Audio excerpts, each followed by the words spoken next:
ফেরেশতা সিংহা হাতে নিয়ে মুখের কাছে নিয়ে আল্লাহর আরশে মুআল্লার দিকে তাকায় থাকে, একটা সেকেন্ডের জন্য এদিক আর ওদিক করে না। কখন রব হুকুম দিবে সিংহায় ফুৎকার দেওয়ার জন্য, যখন সিংহায় ফুৎকার দিবে কুরআন বলতেছে ইদাস সামাউ ফাতারাত, আকাশ ভেঙ্গে ভেঙ্গে ভেঙ্গে ভেঙ্গে পড়তে থাকবে। ওয়া ইদাল কাওয়াকিবু তাসারাত, সমগ্র নক্ষত্রগুলি ভেঙ্গে ভেঙ্গে ভেঙ্গে ভেঙ্গে পড়তে থাকবে। ওয়া ইদাল বিহারু ফুজ্জিরাত, সমুদ্রের তলদেশ উদ্দোলিত হয়ে যাবে, সমগ্র পানিগুলি পৃথিবীর উপরে আছাড় মারবে, আর ধুয়ে পাইলে সব পৃথিবীবাসীকে নিয়ে যাওয়া হবে। ওয়া ইদাল কুবুরু বুসিরাত, কবরের ভিতরে যাহা আছে সব আমার মালিক আমার রব বের করে দিবে।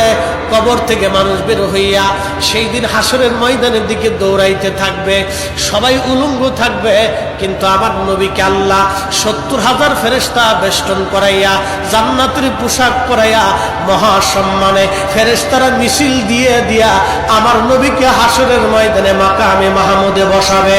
একবার জোরে বলা যাবে কি আল্লাহু আকবার। বাজান মুসলমান, খুব মনোযোগ দেন। হযরত ইউনূস আলাইহিস সালামের কথা বলছিলাম, মাছের পেটের ভিতরে ইউনূস। চিন্তা করলেন মরে গেলাম না বেঁচে আছি, লাড়াছাড়া দিয়ে দেখলেন না বেঁচে আছি, দাঁড়ায় গেলেন খোদার পয়গম্বর, দাঁড়ায় যাইয়া সেজদার মধ্যে পড়ে গেলেন। মাছের পেটের মধ্যে সেজদার মধ্যে পড়ে বলতেছে লা ইলাহা ইল্লা আনতা সুবহানাকা। বিপদের দোয়া, কঠিন মুসিবতের মধ্যে যদি পড়ে যান তাহলে খতম ইউনূস এই দোয়াটা খতম দিতে থাকবেন। আল্লাহ যখন ইউনূস আলাইহিস সালাম এই জিকির শুরু করলেন, ইউনূসের এই জিকির আর ওই মাছের পেটের মধ্যে রইল না, এই জিকিরটা চলে গেল আরশে মুআল্লাতে। সুবহানাল্লাহ বলা যাবে। আরশে মুআল্লার পাশে এই জিকিরগুলি চারপাশ দিয়ে ঘুরতেছে। আরশে মুআল্লা ধরে রাখছেন ৪ জন ফেরেশতা কাঁধে করে।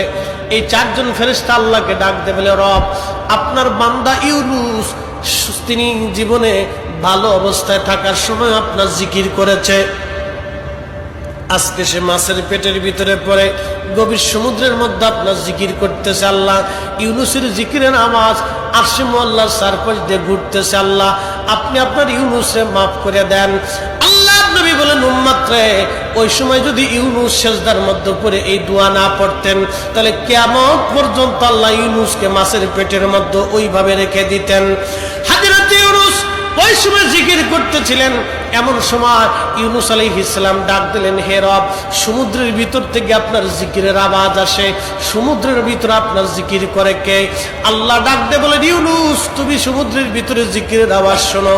সমুদ্রের পানি আমার জিকির করে, সমুদ্রের কঙ্কর আমি আল্লাহ জিকির করে, সমুদ্রের পাথর আমি আল্লাহ জিকির করে, সমুদ্রের বালুকণা আমি আল্লাহ জিকির করে, সমুদ্রের মাছ আমি আল্লাহর জিকির করে, সমুদ্রের শ্যাওলা আমি আল্লাহর জিকির করে, সমুদ্রের নিচে গাছ আমি আল্লাহ জিকির করে, সমুদ্রের নিচের পাহাড় আমি আল্লাহ জিকির করে। ওই জিকিরের আওয়াজ ইউনূস রে তোমার কানে লাগতেছে। আল্লাহ